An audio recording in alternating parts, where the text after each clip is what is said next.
ये रेखाएं सब बताती हैं, लिखा किस्मत का मिटता नहीं मिटाने से। किस्मत में सब लिखा है।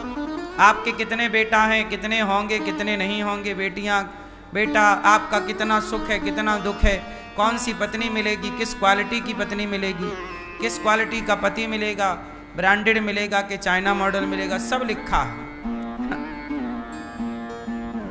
बेटा किस क्वालिटी का होगा, अच्छा होगा, बुरा होगा, लायक होगा, नालायक होगा, बेटी कैसी, सब कुछ किस्मत का खेल है। किस्मत कैसे बनती है? लोग कहते हैं ना मेरी किस्मत में तो ऐसी था, मेरे भाग्य में तो ऐसी था। अच्छा ये बताओ, भाग्य में ऐसे ही था या ऐसे ही थी? ये भाग्य आया कहाँ से? आपसे सवाल कर रहा हूं, बताओ। क्यों मैया, ये भाग्य कहाँ से आता है? लोग कहते हैं हमारे भाग्य में तो ऐसे ही था, तो ये भाग्य आया कहाँ से? आप बताओ। है कहाँ? पड़ोसन की वजह से? किसकी वजह से आया ये भाग्य? है? हाँ, हमारी किस्मत, हमारा भाग्य कैसे निर्माण होता है? भाग्य का निर्माण कैसे होता है? लोग कहते हैं किस्मत में होगा तो मिलेगा, भाग्य में। ये भाग्य, ये किस्मत, एक्चुअली भाग्य किस्मत दोनों एक ही बात है, ठीक है? ये पर्यायवाची है। तो भाग्य किस्मत जो कहते हैं ना हमारे भाग्य, ये भाग्य कैसे बनता है? तो सुनो, हमारे भाग्य का निर्माण होता है हमारे कर्मों से। हमारे भाग्य का निर्माण कहां से होता है? हमारे कर्मों से। जैसे मैं एग्जाम देने गया तो मैंने सारे प्रश्नों के उत्तर लिखे, मैंने अच्छा पढ़ा था तो मैंने अच्छा लिखा, तो जब मैंने अच्छा कर्म किया तो मेरे भाग्य में अच्छे नंबर आएंगे। और मैंने अच्छा पढ़ाई नहीं की तो अच्छा लिखा नहीं, अच्छे लिखे नहीं, अच्छा कर्म नहीं किया तो मेरे भाग्य में कम नंबर आएंगे। तो मेरे नंबर उतने ही आएंगे जितने नंबरों का मैंने कर्म किया होगा।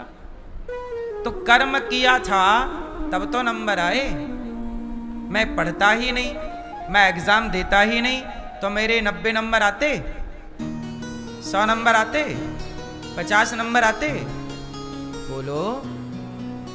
किसी के नंबर ज्यादा आए, किसी के नंबर कम। कहां से आए? आपने जैसा कर्म किया था, जैसी पढ़ाई की थी, जैसा नॉलेज पाया था, जैसा कर्म किया, वैसे नंबर आपके मिल। नंबर मीन्स भाग्य। आपने अच्छा कर्म किया तो आपका भाग्य अच्छा है, आपने बुरा कर्म किया, भाग्य बुरा है। आपने किसी को मारा, किसी को सताया, किसी को रुलाया, किसी को तंग किया, तो आपके भाग्य में वही तंग, वही परेशानी आपके भाग्य में आ जाएगी। बोलो हाँ। जो आपने दिया है वही ना वापस आएगा। इसलिए मैं आम लगाऊंगा तो फसल आम की आएगी, कांटे लगाऊंगा, बबूल लगाऊंगा तो फसल बबूल की, कांटों की आएगी। पेड़ बोए बबूल का तो आम कहां से आए? तो हमारे कर्म से ही हमारे भाग्य का निर्माण होता है। और जितना अच्छा कर्म होता है उतना अच्छा भाग्य होता है। हमने अच्छा कर्म किया होगा कभी तो हमारे भाग्य में 307 वृद्ध माताएं भगवान ने दे रखी हैं, माताओं का आशीर्वाद है। हमने कर्म किया होगा अच्छा कभी, जिसके कारण भगवान ने वृंदावन धाम में बिठा रखा है। अच्छे कर्म ना करते तो कैसे भगवान ये सेवा का अवसर देते? तो अच्छे कर्म आपने किए थे तो आज मिला। अब आज जो करोगे वो आने वाले भविष्य में मिलेगा। जो कल किया वो आज पाया, जो आज करेंगे वो। हमने जो पिछले जन्म में किया होगा, बचपन में किया होगा, वो हमें आज मिल रहा है। अब हम अच्छा आज करेंगे तो हमारा कल भी अच्छा होगा। अब हम आज अच्छा तो आज हमारा है, पर हम आज अभिमान करने लग जाएं, गलत काम करने लग जाएं, तो फिर हमारा आने वाला टाइम बिगड़ जाएगा। बात समझ में आई कि नहीं? इसलिए सदा अच्छा करते रहोगे तो सदा अच्छा होगा। कुछ लोग क्या करते हैं, पैसा पाकर, धन पाकर, पद पाकर के उसका मिसयूज करने लग जाते हैं। पैसा आया तो उनको लगता है हमारे बाप की बफौती है, वो पैसे से गलत काम करने लग जाते हैं, शराब पीने लग जाते हैं, स्त्रियों को बुला के नचाने लग जाते हैं, वो पैसा लेकर किसी का मर्डर करवाने लग जाते हैं, पैसे से किसी को परेशान करने लग जाते हैं। इससे क्या होगा, तुम्हारा भाग्य ही डाउन हो रहा है, किसी का कुछ ना बिगड़ेगा। आप किसी का कुछ बिगाड़ना चाहोगे तो उसका कुछ ना बिगाड़ पाओगे, क्योंकि जिसका बनाने वाले भगवान हो उसका कोई बिगाड़ क्या सकता है। इसलिए तुम्हारे बिगाड़े ना बिगड़ेगा। तुम सोचो कि हम किसी का कुछ बिगाड़ दें तो याद रखिएगा तुम्हारे बिगाड़े कुछ ना बिगड़ेगा।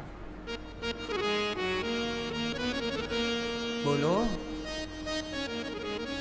रावण ने सीता मैया को चुराया।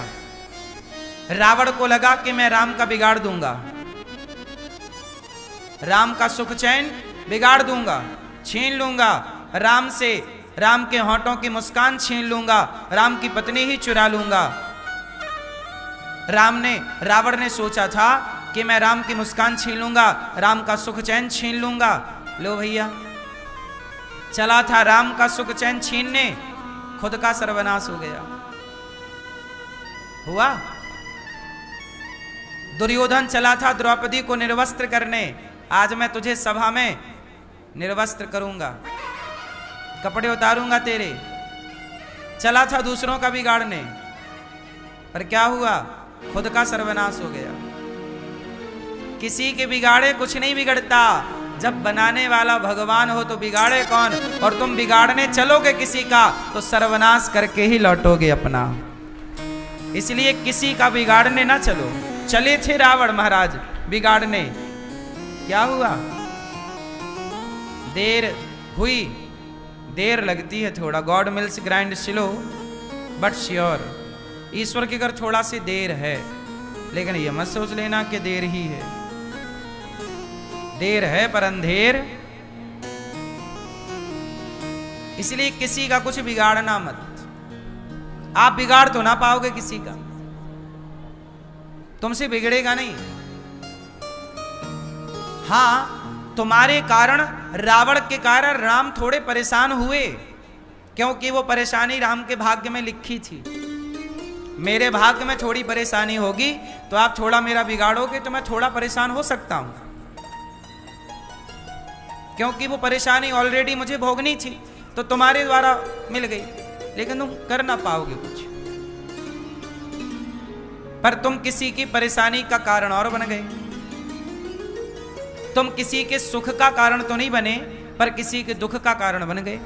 और जब आप किसी के दुख का कारण बनते हैं तो फिर आप भी रोने के लिए तैयार रहिएगा।